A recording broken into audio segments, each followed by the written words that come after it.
certainly a Hollywood shocker. Kristen Stewart's alleged affair with her Snow White and the Huntsman director, Rupert Sanders. People magazine first breaking this news Tuesday night. It has left us wondering, what does it mean for all involved, including Stewart and her boyfriend, Robert Pattinson. Joining us now to tackle this topic and more, the assistant managing editor at People magazine, the AME, Kate Coyne. Kate, good to see you again. And ABC contributor and the vice chairman of Reputation.com, Howard Bradman. Howard, good to have you here. So we want to start with Kate. It's just been reported that Kristen Stewart issued a public apology for the affair. Also now, Rupert Sanders has issued an apology.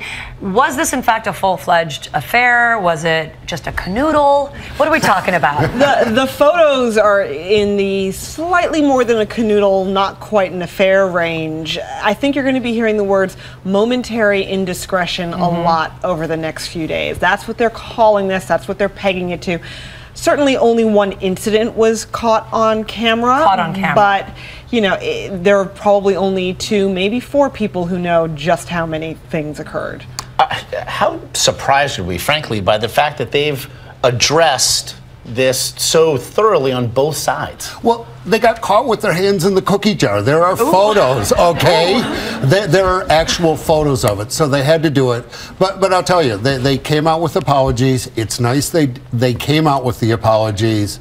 My heart goes out for the wife and the kids of the director. Those are the only people who can really get hurt. Kristen will be fine. Robert will be fine. But the mistake they've made is this doesn't go away just because you do it. They've actually thrown logs on the fire, and people like us are talking about, and this is going to be water cooler stuff for days. This is juicy. Some of the biggest stars in the world. In all of your experience in the world of PR, would you have recommended a client do that, to put it in writing? Probably you have to, as much as it sort of turns my stomach. Yeah, you probably have to get it out. I would have tried to wait a little, but the speed of which this was happening, yeah, you have to make an apology. You have to take responsibility. Kate, you have a sense of the news cycle. Very quickly, how long does this live? Well, this lives for a while. I mean, for starters, her apology is fascinating because this is a girl who was very, very tight-lipped about their relationship at all. I mean, she's never even referred to him by name as her boyfriend. And now to give a statement which is gushing, basically. I love him not once but twice. I mean, this is more heartfelt than she's ever been, frankly, about anything. Some would even say more heartfelt than some of her performances have been. So, you know, it's a very emotional statement for this girl, and so I actually don't think it's going to make things go away anytime soon. And let's not forget, we're still several months away from the final Twilight movie hitting theaters. They will have to do press.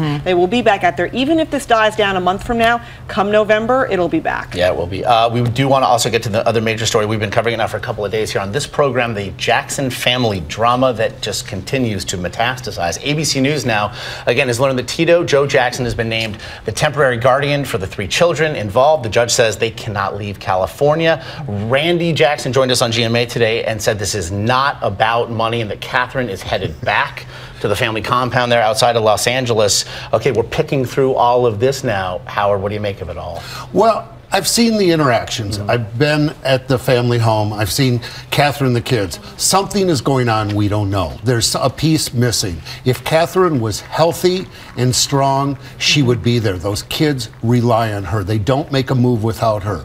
That Paris is tweeting without permission and acting independently is not the way it works there.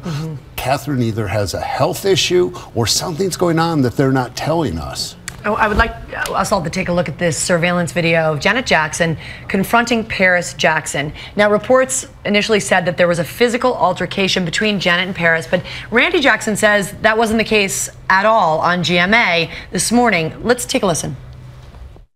This has been sensationalized out of control. There was no slapping or calling of names. That never happened. This is all meant to try to take the attention away from a question that has not been answered. This will is fake.